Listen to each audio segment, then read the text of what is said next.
Okay, well, Eric and I will get started. We'd like to welcome everybody. We hope that you're not too tired since there was a double session today. We know that Tim did a great job talking to you about some of the really cool science and technology diplomacy that we do at the U.S. Embassy. So now Eric and I are going to turn to trade and economic diplomacy. So let me just introduce ourselves first. My name is Pamela Pontius. I joined the State Department in 2008. I'm an economic officer, though I've also done consular work and political work. My overseas assignments have been in India, the Philippines, and twice back in Washington, D.C., and now I'm in Japan. I guess you could say I've had an interest in the Indo-Pacific. The Indo-Pacific was actually a word that we used in English. My master's degree is on Japan's economy, but my jobs that I've had have also with human rights issues, visas, and general U.S. economic strategy. So now I'll let Eric talk. 皆さんこんにちは。エリック・ハンと申します。I joined the State Department in 2013, also as an economic officer. And my prior assignments include Tbilisi, Georgia, 日本語でグルジア, Seoul, South Korea, and Islamabad, Pakistan, and now here in Tokyo.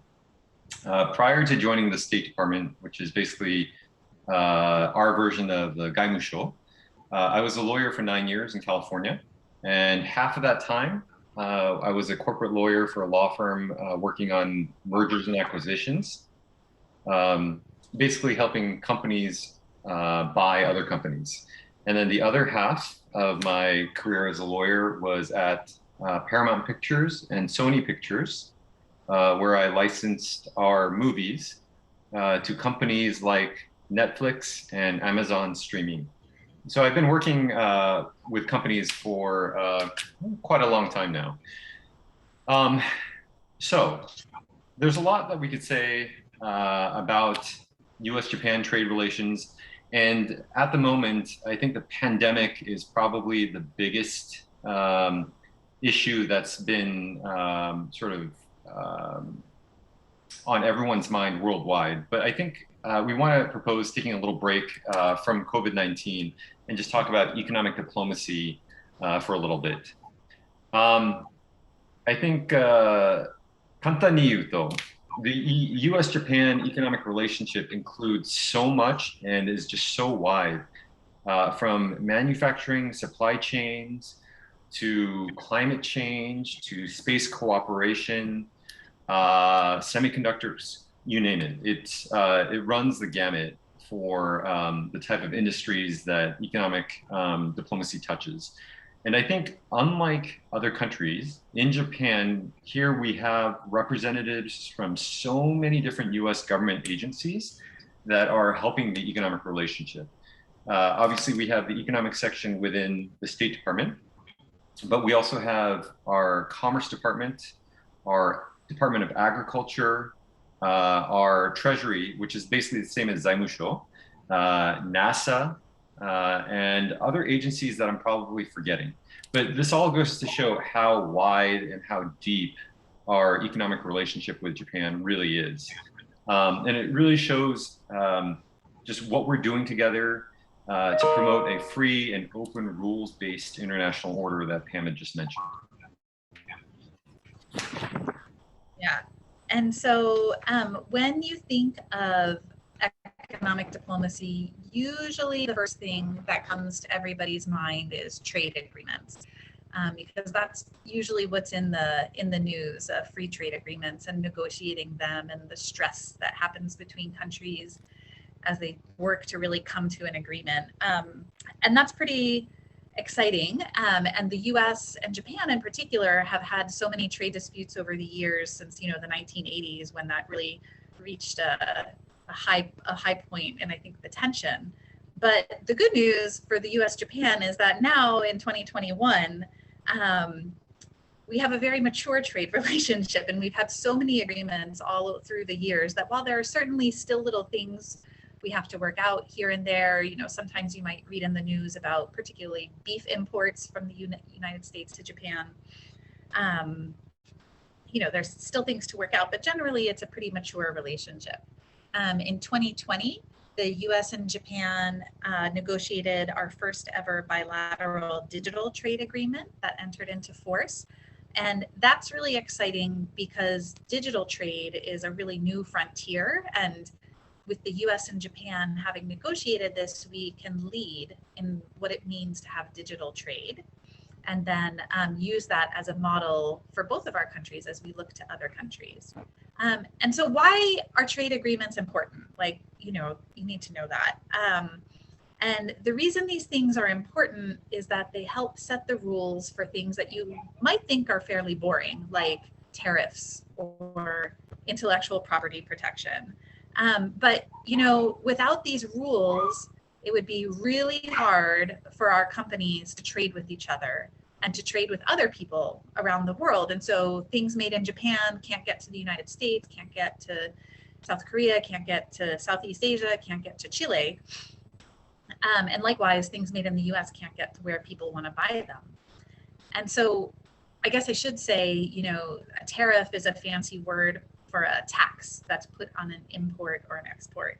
And overall, for economists, we're working to, especially in advanced economies, to reduce or eliminate tariffs, particularly as our production becomes more intertwined, right? Like you might produce a part in Thailand and a part in Indonesia and another part in Japan, and all those parts end up getting sent to a factory in the United States for the finished good to be sold there. So we need to have, you know, or likewise parts in the United States come to Japan and Japan assembles it into something. And so as our, you know, global economies are all getting intertwined with all this production, we need to make sure that that goes seamlessly. So all to say, bring it back to you guys, you know, the next time you use your Uber Eats app, or maybe you hear about a friend studying in the United States who's picking up some rice at the Japanese grocery store so he or she can really feel at home, you can really understand how these kind of technical agreements affect our daily lives and help us all lead happier lives. In the United States right now, our trade policy is going under a really interesting transformation. This is a topic that we call a worker-centered trade policy. And I think that that's something that we're working at in the United States so that these trade agreements don't just benefit the companies, but also benefit the workers of the companies and the middle class in there. And, you know, our US Trade Representative's office is really working hard on developing this new concept. So you'll sort of see more to come, I guess, as to what a worker-centered trade policy is, but that's what we're now working towards now in the United States. So I think what Pam touched on are really sort of the government to government inner workings of how a trade relationship is established. And you can think of that sort of as the bones, if you will, of you know, of a trade relationship. But really, when it comes down to it, the meat and the flesh is really sort of through the private sector, and all of the day-to-day transactions that happen, whether it's on Rakuten, whether it's on Amazon JP or Amazon.com. Most of these economic relationships are done in the course of the private sector. And so I think, you know, when you sort of think about the US-Japan relationship, the United States and Japan represent the two largest free economies in the world, and the private sector is really sort of at the core of that mutual prosperity. So one of the things Pam and I thought about was whether or not we wanted to make a big slide presentation with graphs and so on. We decided not to, because I think it sort of detracts from just sort of us explaining these numbers to you. But just to throw out a number for you, you know, the Japanese companies are the second largest foreign employer in the United States. So most people think that, you know, if you've got like a country like the US, you've got a lot of these different foreign employers, you know, from other countries, you know, China, Korea, Japan, whatnot. But Japan is the second largest foreign employer in the United States. And Japan was the top foreign direct investor in the United States in 2019. So that meant that in 2019, Japan invested the most amount of money for any foreign country in the United States. And so likewise, the US is or was the top foreign direct investor in Japan in 2019. And as of 2018, the US has, US companies in Japan have provided over 300,000, close to 370,000 jobs throughout Japan. And so what does this all mean for you? You know, as students, why should you care? What it really means is that the US and Japan share a very strong trade relationship that's very deep and wide, as I mentioned before.